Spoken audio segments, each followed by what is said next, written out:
Tai aš atsiprašau, pastaba administracijai, tai arba jie paruošia klausimus tokius, kaip ir būna komitetuose, arba nuimam šitą klausimą. Nes mes dabar atėję čia spėliojam keletą, tai 2, 3 ar panašiai. Tai aš pageidaučiau, kad jeigu komitete buvo kažkoks pasiūlymas, pagal statutą mūsų, pasiūlymas turi būti, jeigu komitete priimamas, turi būti traukiamas iš karto į sprendimą. Kitam komitete, jeigu yra kitas pasiūlymas, jis turi būti irgi teikiamas kaip alternatyvus.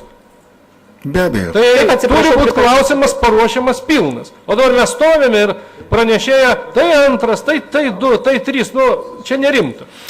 Gerai, atsiprašau, Teisinga pastaba, bet pasiūlymai dabar jau išeinant iš komitetų, tai yra 3, 2, ar trečias pasiūlymas be nieko nebuvo, tik 2 pasiūlymai.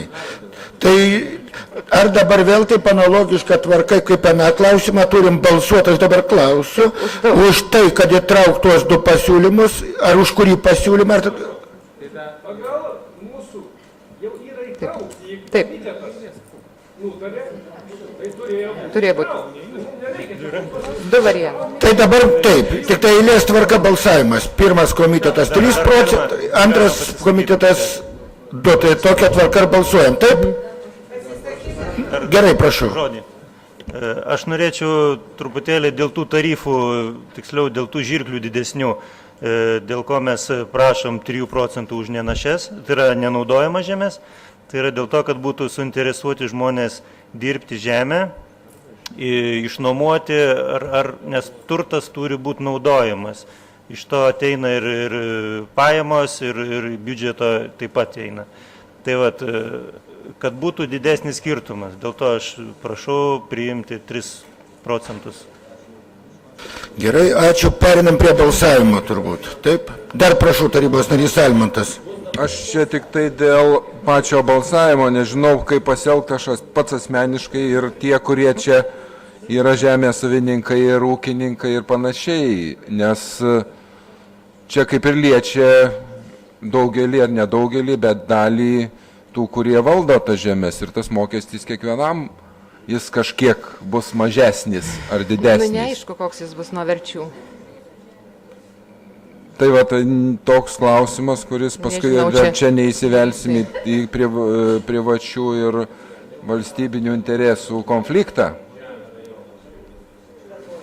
Nežinau. Galima, prašau. Aš, kai teko domėtis tais privačiais viešais interesais ir jų praktika taikymo, tai kai buvo toks klausimas apskūstas Širvintų savivaldybės, tai vyriausia tarnybinės etikos komisija konstatavo, kad tai klausimas liečiantys visus rajono gyventojus ir buvo pripažinta, kad žmonės balsavę ir stambus ūkininkai balsavę nepažeidė privačių ir viešų interesų, kadangi tai yra neįmanoma priimti sprendimų. Tai va toks išaiškinimas jau yra, todėl, nebent ten teismuose kur nors. Tai va, taip, kad tai nebūtų pagal dabartinę situaciją pažeidimą. Galų gale kiekvieno apsisprendimas tarybo norė, bet nebuvo. Taip. Balsuojam, tai tada pirmas pasiūlymas, kaip dabar pateikta, 1,5% ir 3% už apleistas. Dar patiksinu, kad tikrai susigaudytumėm ir kviečiu balsuoti. Už 3. Už 3%.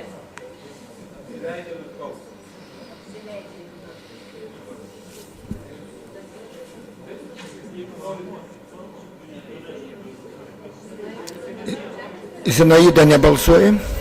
Zinaida nebalsuoja? Baigiam tada gerai. Sprendimas priimtas, turbūt perėti prie kito balsavimo nebėra tikslo 2%. Ačiū. Sekantis klausimas.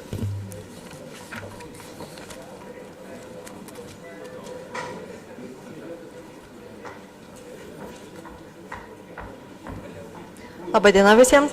Pristatomi 5 detaliuosius planus tvirtinti tarybai. Ar reikia juos dar rodyti? Nebent kokių papildomų klausimų kam nors iškylo. Taip, matomai, kad nėra tikslo. Perinam prie balsavimo tada. Pirmas tai yra Palūšnių kaime.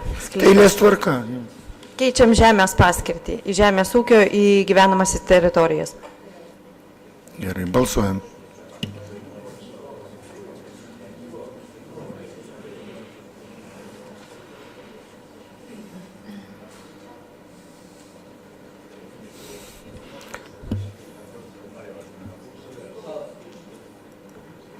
Gerai, priimta, matau. Vienbalsiai bus. Jo, sekantis.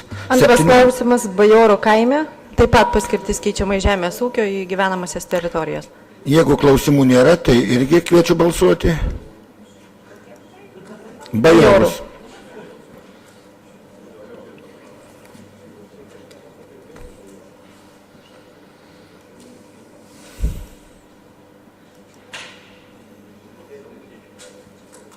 Priimta 18 vėl bajorai, ar čia man susmaišė? Taip, 3 sklypai Bajorų kaime.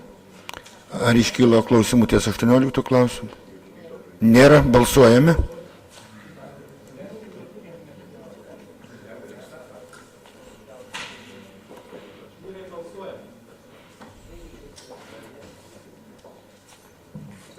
Rimantas.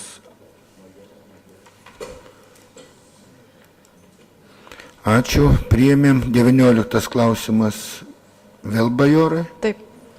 Ar yra klausimų? Nėra klausimų, balsuojam.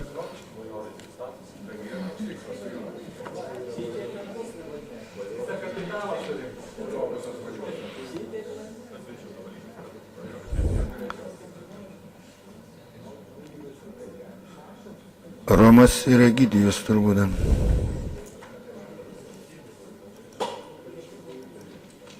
Sprendimas priimtas ir obeliai. Ties obeliais klausimų yra? Irgi balsuojame tada.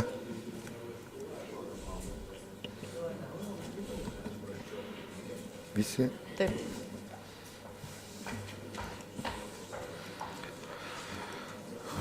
Ačiū, sprendimas priimtas. Viešieji darbai, programa.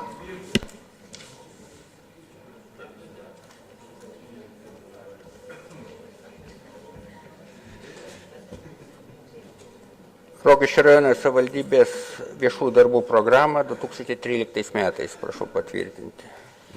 Komitetuose išnagrinėta pastabų. Ar turit klausimų pranešėjai Grigorijui? Nėra. Kviečiu balsuoti.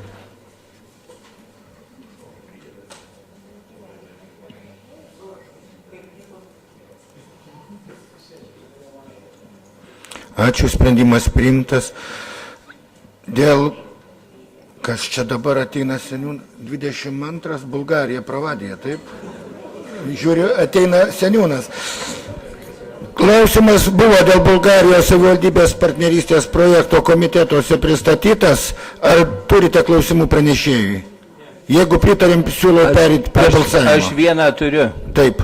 Ar mes negalėtumėm, kadangi bulgarai turi daug jūrą turi ir paplūdimių, pasinaudoti kaip druskininkai ir perkelti pagal tą sutartį dalį paplūdimį į Rokiškio rajoną? Geras pasiūlymas, Rimantai. Dar turit klausimų? Prašau. Aš, kadangi kai buvom Bulgarijoje, ten jie turi problemą, kad gimstamumas per didelis, nes mokyklose vaikų per didelis, tai galbūt perkelt patirtį ir bulgarus čia perkelt. Irgi pasiūlymas viliojantis vyrai. Ne, laimė.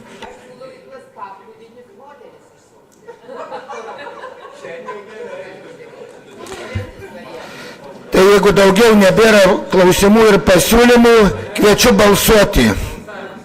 Balsavimas.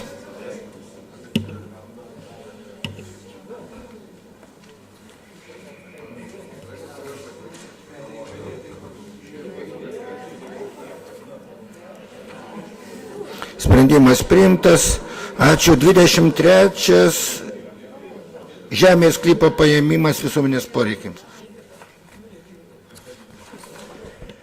Čia Duokiškyje žemės komitetuose buvo svarstama, buvo pirmajame priimtas sprendimas, kad tą kelią išsaugoti, kuris yra žemėje, o antram komitete buvo pataisytas, kad iškart paimti žemę visuomenės poreikim. Tai va perskaitau tą sprendimą. Įgalioti Rokiškio rajono savivaldybės administracijos direktorių kreiptis į nacionalinę žemės tarnybą prie Žemės ūkio ministerijos su prašymu paimti visuomenės poreikiams žemės sklypo dalį, kurie eina vietinės reikšmės kelias, numeris 57 esant Trumponių kaime, Kamajų seniūnijoje. Tai va, antram komitete tam, kad jis būtų galimas jau vykdyti veiksmą ir tas kelias liktų išsaugotas. Tai siūlyčiau priimti antrą formuluotę. Ar yra klausimų? Nėra, kviečiu balsuoti. Tada.